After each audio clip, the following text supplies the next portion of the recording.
Chu Owe uru Pano wakuru Takashka nduru Funza tiflo the producer Munu wangu wakakosha kungeyusa Takashanda kupa moyo wangu Chiziva ndiwe wa munu wangu Shanda kupa moyo wangu Chibata mushe moyo wangu Sarwa tize moyo wangu Nekuti ndazipira uwe mumwe wangu Shanda kupa moyo wangu Chibata mushe moyo wangu Sarwa tize moyo wangu Nekuti ndazipira uwe mumwe wangu Moyo wangu hauzi wekutambisa Kangodaro mekishuwa ndozviklarisa Ndinokuda zvakanyanyisa Asi ukandina ndozvivarisa Chitora moyo wangu ndakupa Asi ndapota usazondishupa Lavu yandichakupa Usazoidakisa sewarova supa Shandakupa moyo wangu Chibata mushe moyo wangu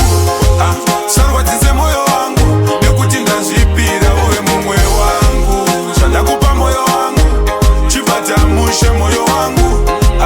Sarwatize moyo wangu Nekuti ndazvipira uwe mumwe wangu Ndikati ndakuda ndenge ndakuda zvishuwa Ndokupa lavu yakavhenekwa iri piwa Ukandirwadzisa unonanga kumakuwa Let's keep on dichidiriza seruva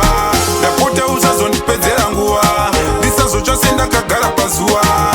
Ndikapinda ndenge ndatopindawo nemoyo Ukandiramba wazicherera guva Shandakupa moyo wangu Chibata mushe moyo wangu Sarwadzise moyo wangu Nekuti ndazvipira uwe mumwe wangu Shandakupa moyo wangu Chibata mushe moyo wangu Sarwadzise moyo wangu Nekuti ndazvipira uwe mumwe wangu Moyo wangu hauzi wekutambisa Kangodaro mekishuwa ndozviklarisa Ndinokuda zvakanyanyisa Asi ukandina ndozvivarisa Chitora moyo wangu ndakupa Asi ndapota usazondishupa Lavu yandichakupa Usazoidakisa sewarova supa Shandakupa moyo wangu Chibata mushe moyo wangu